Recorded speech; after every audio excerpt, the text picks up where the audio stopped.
We've all seen the movie The Matrix. It was interesting and fun on the big screen of the TV, but has it become a bit too real in your own life? Are you seeing glitches in the Matrix and trying to figure out what's happening? Have you been told that you've been tricked and that you need to fight against what they've done to you? The deception. Whether you're just beginning to notice, or if you've been searching for a more peaceful and congruent way to live without battling them, you're in the right place. I'm Ken, and I'll be joined by Eliza and Reina Stella. Let's explore together on the Liberty Ark. Welcome back to the Liberty Ark Podcast. We're on episode number 17, and I'm Ken, and I'm here with Eliza and Reina Stella. I'm not going to ask. I'm going to let you guys decide what to do. Hello, everyone. Hello, Ken. Hello, Reina Stella. I always love seeing your smiling faces. Hey, Eliza. Hey, Ken. We are ready to go through this episode, and it's going to be fun. Glad to be here. Happy to be here with you guys. Well, I want to share personal experience. I was unaware how important the meaning of words in general were. The importance became once I started going through this material. I wasn't aware that it made a difference when we would utilize a word. And as we've been reading through these 17 episodes that we've recorded here, it takes me back to like that cycle of control. Is that also what has happened here? Is the fact that they are changing the meanings of words or even hiding words, also being used as a cycle of control in general for us? Like that is an objective of theirs, right? Is the words, because I know on the slides here it does indicate to dumb us down or dumb down the population, right? Mm-hmm. So cycle of control came to mind immediately when I heard that. Yeah, the word that jumps off the page to me on this is subconscious. And that's really what my experience has been, that words indicate beliefs that people have at the subconscious level. They'll choose to use certain words in a way that define that maybe I would use completely differently. I listen to people when they talk and go, okay, would I have said that way?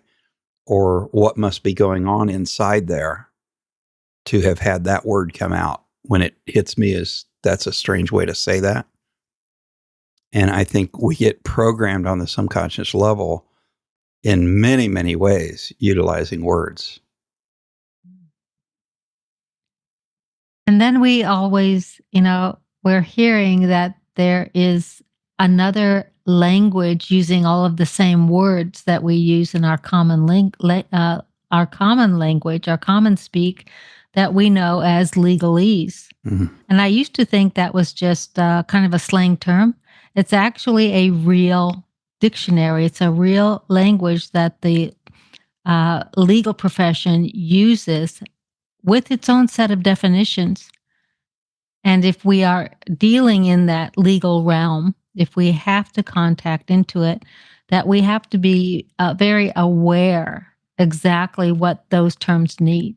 And as we've gone through in this episode, that there are several reference books where we actually use to look up, to compare the definitions to see exactly what is being meant. So are you saying the same word can have two different meanings depending on what's taking place? Depending on who's using them, okay? Because it will be the author's choice. Basically, how it is, say a lawyer's choice, a court's choice, or our choice in our documents and some of our private documents. It's the author's choice what their intent is. And so often, we've discussed here between us, okay, I know what I mean here, but should I be putting say, a glossary or something with my documents to make sure that my intent of this word is clear. But what is their intent? And that's therefore we have to be aware. Gotcha. So influence of words is a big deal, right? Because they're selecting them and for that specific scenario per se. It's important we know what they mean in that moment. And even in a regular conversation, I mean, when I'm in conversation with patients, and I learned this through relationships that went bad, many times what the other person is saying is not what I'm hearing. And we've all heard that phrase, that I know you think you heard what I said, but what you heard isn't what I meant, right? Because everybody's interpreting through their own lens, and you have a different lens you're talking through. So that gets even more confused when we get to legal stuff and on paper if it's not defined clearly. So one of the things that I try to do on a consistent basis is ask questions. So if somebody says something to me, I want to clarify that I understood what they meant to be saying, not just that I heard the words that they said, because I'm going to interpret the words in my way, and that may not be at all what they were going to say. I'm going to give you an example of this. It's kind of crazy that a coach gave to me as a health person. I'm not going to get into details about specifics, but he said, I almost have to get into specifics to get this. I'm a chiropractor. Okay. Go for it. I'm a chiropractor. And some people are very scared of neck manipulation. And there's been some issues, and it's all pretty much settled now, but that a neck manipulation might create a stroke. Okay. So don't worry about it. But anyway, and it also can create a very kind of high experience, right? So the tendency for a professional that's worried about getting sued is if a patient comes in and says, Doc, is there any way that what you do there could like create dizziness or some kind of odd sensation? And immediately the professional tends to go, oh no, they think that I'm causing them a stroke, And you might say no. And they might go, oh, that's too bad because I just felt like I'm closer to God when this happens. Right? And they were hoping that the manipulation was part of that. Right? You don't know what they're saying, right? You know what the words say, but you're interpreting it through your own filter based on your own fears and understanding. And unless you say, well, I guess anything's possible. What do you think? What? Tell me a little bit more about what's going on, what you're experiencing. Then you can find out what they're trying to get at, right? But if we just immediately hear the words and think we understood what they said, we're usually going to miss the point. So what we heard is not really what they meant. Yeah, meant. It's the words they said, but those words meant different things to them than they did to us, to me.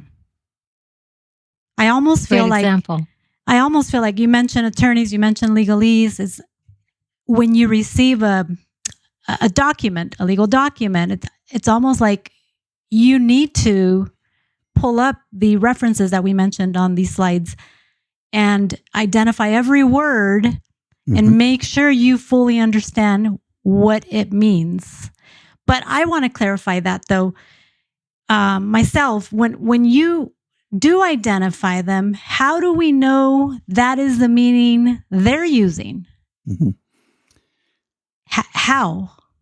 And based upon your understanding, it may completely change how you respond to that piece of paper.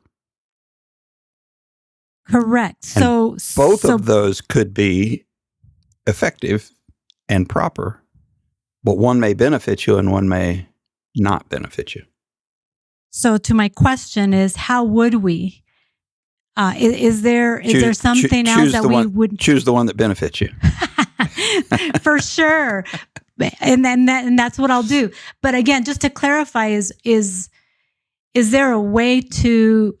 So we'll sit there. I'll highlight every word that I need to make sure I understand fully.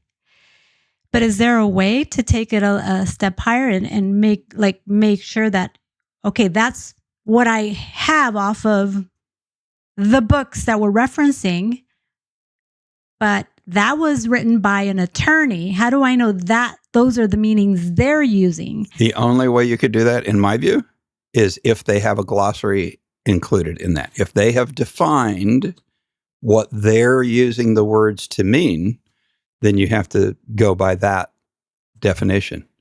And But if they haven't defined them, you can pick the ones that you want. Okay, good. So if they haven't, then we pick the one that benefits us. Okay. Mm-hmm. Yeah, because it's their responsibility to define them. It is a requirement that they would have to produce if there is such a document being handed to you. Like, are you able to actually ask, may I have the definitions to those words or the glossary? If there's a dispute, right? If something goes to court and there's a dispute and they haven't defined the words and you have evidence that you can present using your definitions. Cool. That's the way I would say it. So they have the responsibility in a legal document to clarify. Otherwise, it's going to get clarified for them. So we have to understand that when we read a legal document, it's not just what we think the word means. We have to take that extra step and really dig in on the definition of that word, of the words on those documents. Yep. Take the time. Okay, perfect. Yeah. And so on a legal document like that, I think the first place you would want to go is to the back of it and say, is there a glossary here? Are there definitions? If they're not, now it's pretty much open to how I define it. But and context, obviously, you're looking for consistency and context if there's not a glossary. Perfect. Okay, cool. Eliza, do you agree with that? You have different thoughts on that? I do. I think it's still doing due diligence. You can go onto an IRS website and you can search there the meaning of what their words are in documents. Same with the legal. Do one's due diligence and making an attempt to define what this could mean.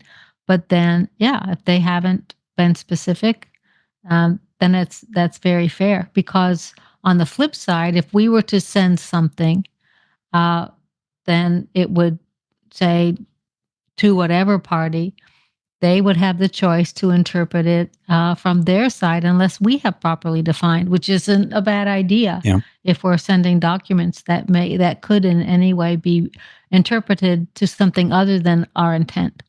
And it's even helpful in my experience if I'm going to send something out and I don't necessarily do a glossary on everything if it's just a letter, but it's helpful to let somebody else read it and then find out if they're hearing the same thing you're saying or not. Because the likelihood is if you have a couple people read it and they're coming up with something different than what you meant, the person you're sending it to is not going to really understand what you're saying too. And you probably ought to clarify. Good idea. Makes sense. Okay. So I'm going to go to the next page and see if there's anything that pops up on this.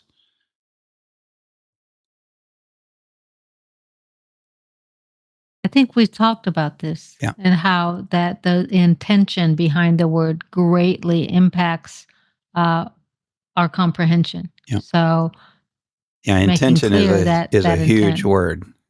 We could spend a lot of time just talking about intention. No kidding. And this is a quote by a poet, and she's kind of describing there what happens to us. That words change meanings kind of purposefully for the purpose of manipulation and control and dumbing down. But also just as, popular language changes, words begin to mean completely different things over time, but it happens gradually. Yeah. Go ahead. Pardon me. Sorry. Yeah. That the fact, and it is a fact, that we see words that are powerful taken out of the language set. And you read old books, older language, and it's like, then, some of these things I haven't even heard of. It's like, wow, that's a great word. Now, why haven't I never seen that? And it's because it would have too much impact or too much power in how we are looking to be empowered. So would you say personal they freedom. get rid of? Would you say they get rid of them, or they just hide them from the current dictionary per se? I think All the that above. they're yeah, exactly. They begin to do in some way, like what Laurel Erica is saying here. They begin to disappear into obscurity, one way or another. Mm-hmm. It would be really interesting just to do a podcast one day just on examples of those things, because I think that would help people really to relate to it, because it's one thing to talk about it theoretically, but we could come up with some cool stuff that would really, really define this and how the society gets manipulated through the changing of the meanings. But regardless, we are able to go back, utilize some of the resources, and actually find the real meaning of the word. Well, except for the original except for meaning the of the fact word. that books kind of disappeared. Disappear as well. Yeah, there's a lot of that's happened over the years, and it becomes very difficult to find. If we have the old ones. have access though to it, that is the smartest thing to do, is go back, understand the original meaning of that word, and then take it from there. In a way, bring it to the present and look it up today and do a comparison. Or and I'm going to get into that on the next page, because there's a word there that's very important, I think. Okay.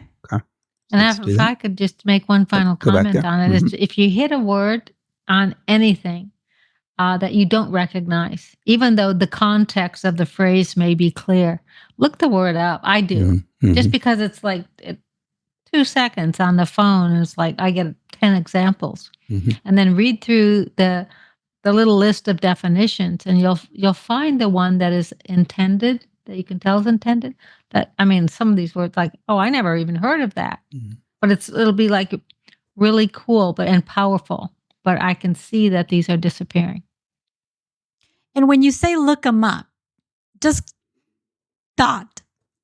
When it just you Google and look it up, or we utilize those sources that are mentioned I don't use Google as my search mechanism, but just on the search engine that I do use, say on my phone, there's a little box there. I can search for anything, but I just put in the word, hit go, and it's like bing. That's it. Gotcha. But also on here, we do point out some of the resources that we can utilize that will give us a more accurate description of it. Those would be a little bit more... Either more accurate or different possibilities. Okay. So just if you are familiar with that list, which I'm so glad we have it here, put the word, with the little hyphen, Bouvier's or Black's Law, sixth. Tell it, use your power and prompt it to tell you how that was defined. That's a great question there. Yeah, the action steps, right, are important of where to go. Yeah. I'm glad you brought that up. Ready for the next one? Yes. There we go. Okay. And Ken, you said you had something that you really wanted to bring forward here that was powerful. Etymologies. Yeah. When I was many, many years ago in high school, I had a really, really mean English teacher for senior English. It was a private school, and this guy was known for being just horrible. But he forced us to learn etymologies, Greek and Latin, and that has been the most useful thing any course in school ever provided for me as far as being practical. And etymologies is the breakdown and historical understanding of the individual components of a word. And I always thought there was no use to learn any other language but English. And then I lived in Italy and had to learn Italian. And then I lived in Costa Rica and had to learn Spanish. And the etymologies that I had learned in high school were so incredibly useful until I could learn the language, because I could tell from the Latin base, basically, of the words, at least some idea of what in the heck we were talking about, even if I didn't understand the conversation, I could pick up words and meanings very, very clearly, having studied those etymologies. You won't believe this, but in my senior year, in addition to senior English, there was an elective that I took that was Greek and Latin derivative. Fabulous. And it was fun because we had a bunch of like real smarty pants troublemakers in the class. That's really what I remember most. But yes, those stuck with me for a long time, especially learning another language, but as well as English. And yeah. Okay.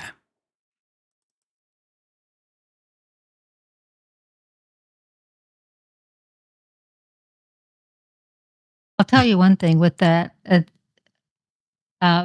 knowing those derivatives, okay, the etymology can lead to a lot of assumption, because if you are given a derivative, it can mean about 8 different things. Mhm. And that's the reason to go through and get very clear on exactly what the intent of the word and where you're reading, the intention of the author's word is. Mhm. So that's another big lesson. Yeah, one of the things that was so interesting to me by learning different languages, and it's crazy how it works, but you guys both speak at least 2 languages too, so I think you'll understand what I'm saying. I'm interested to see if you have this experience or not.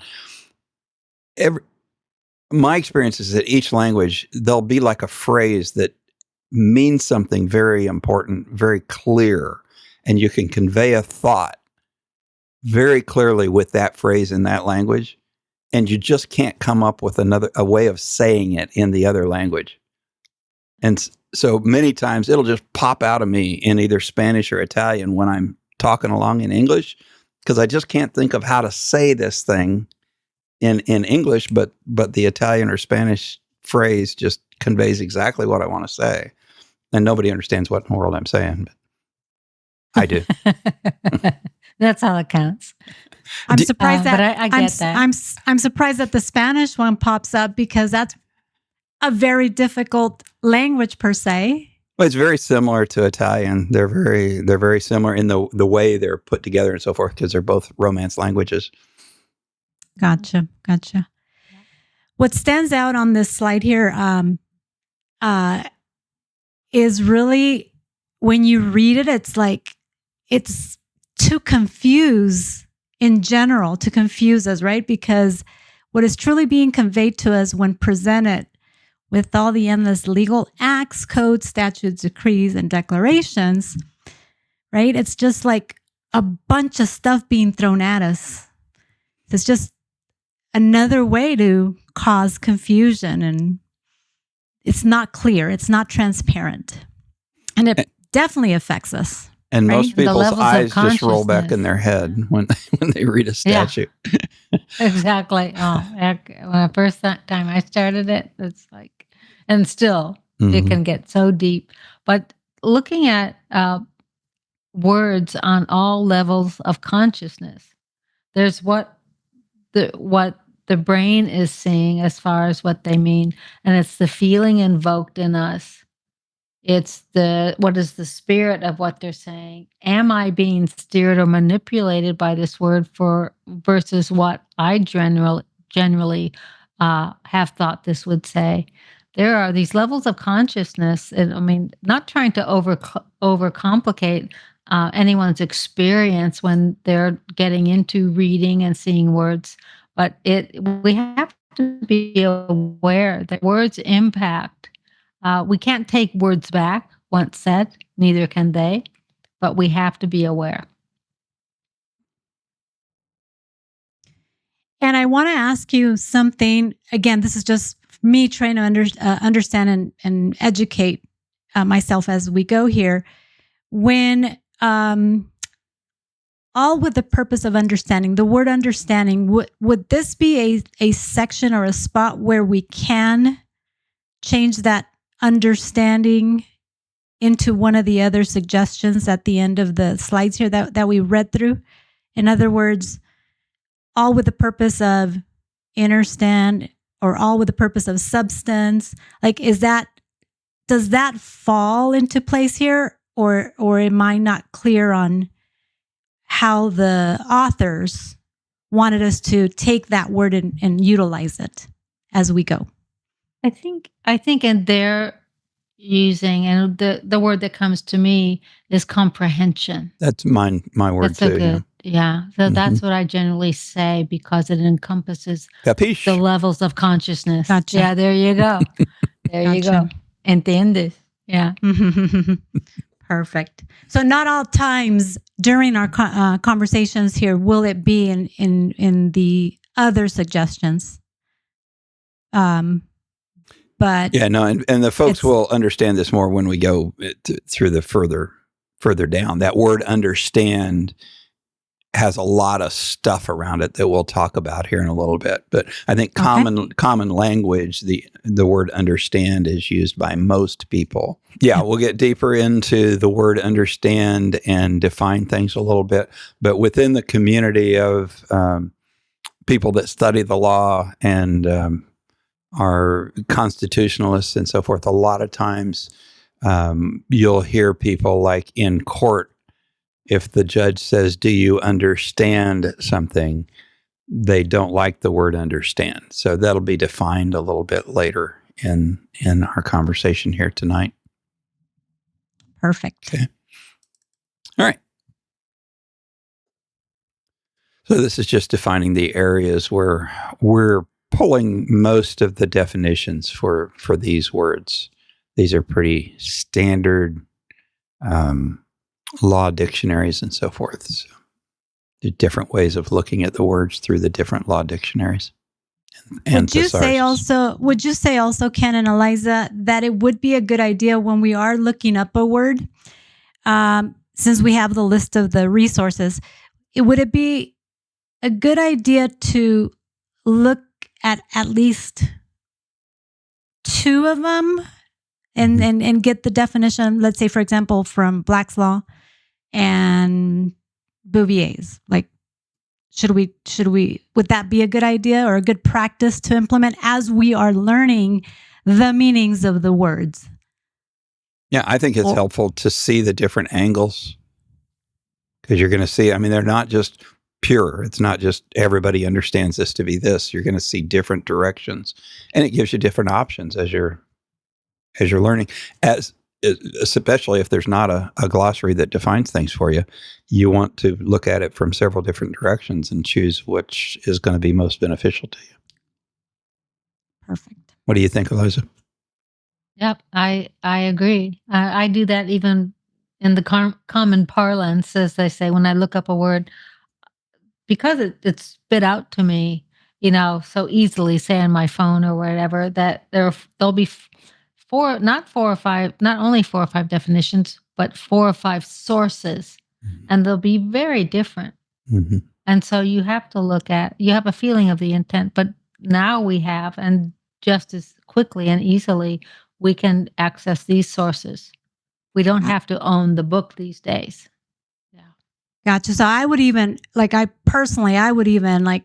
does the word exist? So we look at the online etymology, right, dictionary, and then look for a definition right through Black's Law.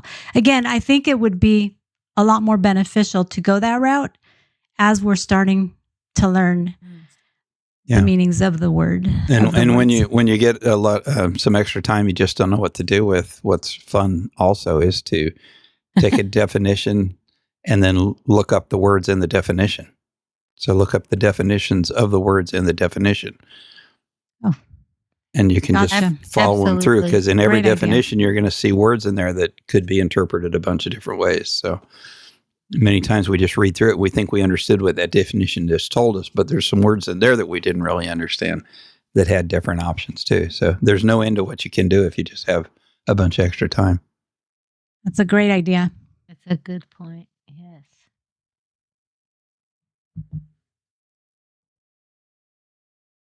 Coming to terms.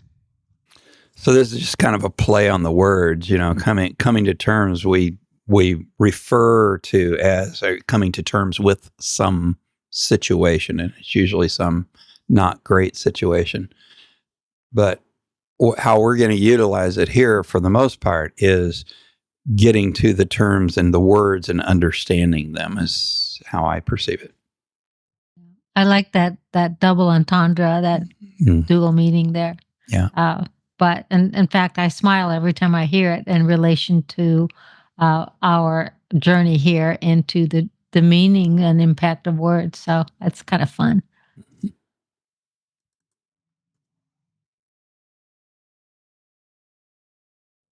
And I think what we're getting to is like that last sentence, that what's more, it means approaching a word or phrase with an intent to comprehend its totality of meaning. Yep. Yeah, that's a good phrase. I'm glad you pulled that out.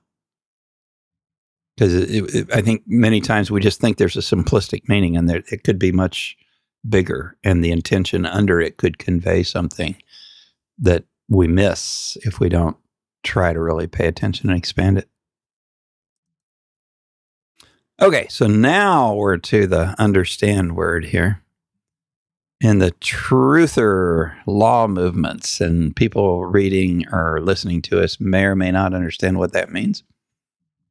I think probably most people that are listening to us do have some indication as to what that means. You guys have any thoughts about what we're talking about with that phrase, truther law movements?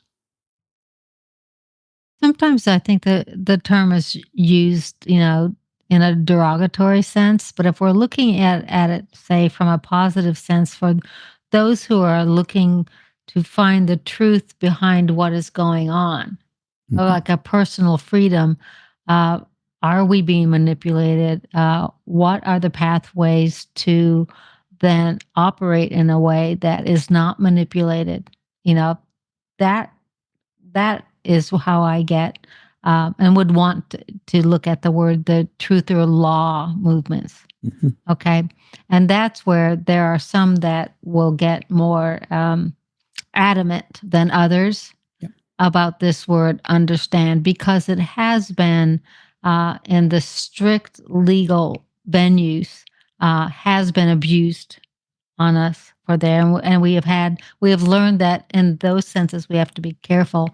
But yet, as far as not using it at any expense, it's still just our very common English word that I think we have to not be afraid of them just when we're being casual. Yeah. And if you're watching like YouTube videos and stuff, you'll see folks getting adamant and almost abusive over their absolute denial of using that word. And I think it gets a lot of them in trouble when there's no need to get into trouble. It's not like using the word and saying, I understand or I don't understand is going to harm you in some way. But for some reason, people take that word and go a little bit crazy with it. So what we're saying here, or what the authors are saying, is that this is the phrase that people tend to say is I'm not standing under the authority of somebody else. So they don't want to say I understand, because they think that would be interpreted to mean that you're standing under that other authority. And we're just going to go ahead and use the word understand here in the common sense of the word. So it's not necessarily refraining from using the word understand. It's more so being aware of when to utilize it here, and of course in our context we'll in our read we'll be utilizing it. But as you were explaining how people are quote unquote taking it into, I guess, argumentative situations, it's not refraining from using it, but more being selective of when to use it. And there's really nothing wrong, because it is a common word that we use on a day-to-day basis. But being aware of when not to use it and when to use it. Is that possibly a good way of putting it? Well, just, I don't know. I mean, I use it all the time and I know what I'm saying. And I think that the key is that words can torque you subconsciously. And as long as awareness and intention can override that subconscious twisting. It's like when I trained for hypnosis, right? One of the things we said at the very beginning is before you hypnotize anybody, you get agreement from them. Is it okay if I hypnotize you? Yes. Right? There's a subconscious agreement that this is going to happen because I'm not doing to anyone. We're getting an agreement to do it. And that awareness of how you're using the word keeps you from being hypnotized by it effectively. That doesn't mean you can't use the word. It just means you hold the awareness that keeps you from being hypnotized. Does that make sense? It does. And I think with that, comprehension, if understanding really bothers you, first of all, don't pick on others when you know their intent is just, the common meaning. But then choose a word for yourself that is not necessarily going to stand out as a truther, type word. Choose comprehension, choose grasp, choose, do you get it? Or say, I get it. Choose something, choose an alternative that I would say just is common English that works for you. And that will not trigger others. Yeah. And if a judge or a police officer says, do you understand? I don't think I would say, I don't stand under. Right? That's not a good response. No, that's a good. I was like, okay, step out of the car.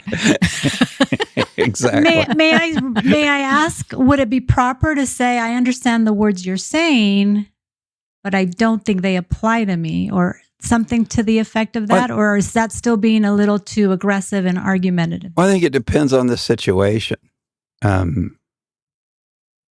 Miranda says you don't have to say anything. And saying nothing is usually a pretty safe option. The best, yeah. Mm-hmm.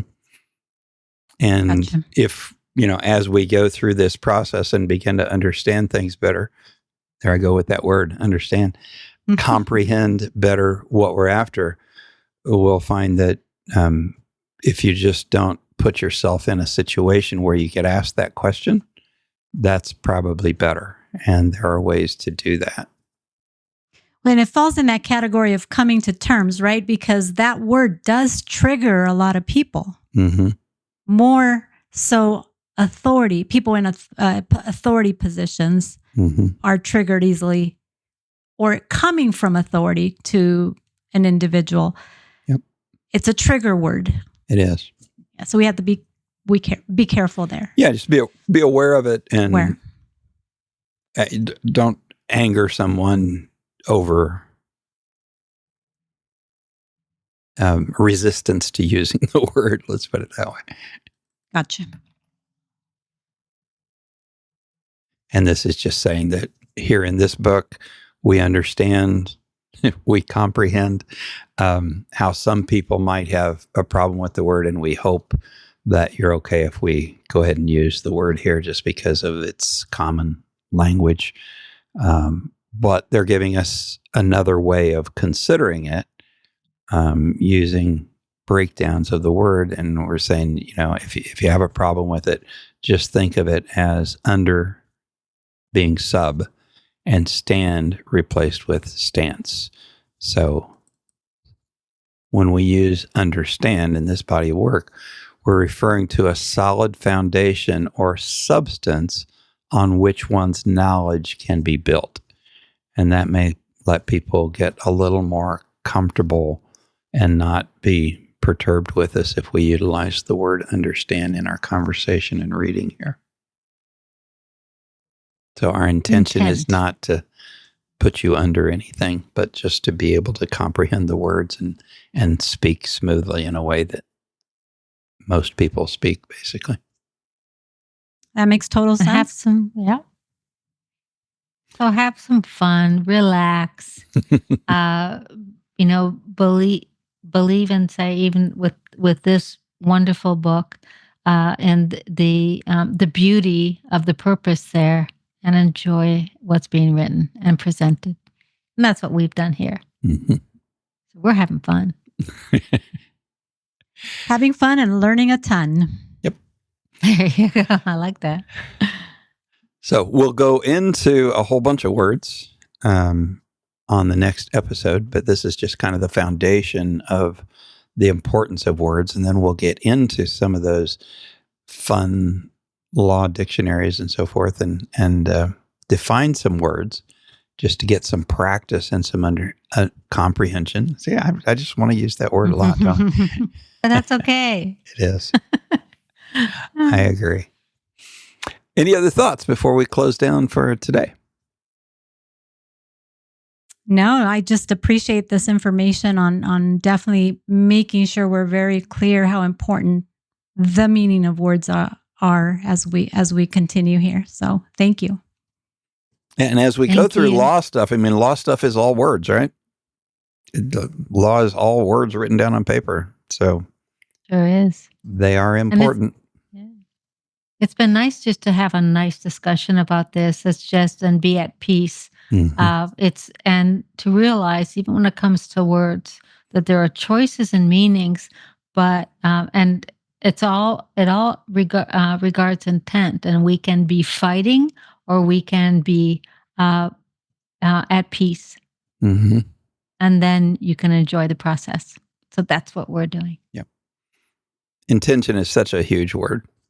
It's almost as huge as contract. It's the intention of the contract. All right, Raina Stella, you got any last words, or did you already do it? No, I am good. I mean, I wanted to say, like, who would have thought, right? With our crazy busy life, all of us, how important making time, right, to go through the words as we run into them. So again, this information is super valuable, so I appreciate it. Likewise, well said. All right, we're going to close her down for today. Awesome, guys. Pleasure. Thank you so much. You guys have a great Bye-bye. night. Thanks. Thank you. Much love. See you Love soon. you guys. Bye-bye. The views expressed in this Liberty Ark podcast are for informational and educational purposes only. They do not constitute legal or tax advice, and they may not reflect the official positions of anyone at all, really. We want to express our appreciation to the authors of the unpublished manuscript titled The Great International Heist, on which the Liberty Ark podcast is based. Rebecca and Jonathan Rodrigues, the authors, provide courses that go into much greater depth and are available at libertyarkpodcast.com/White Rabbit.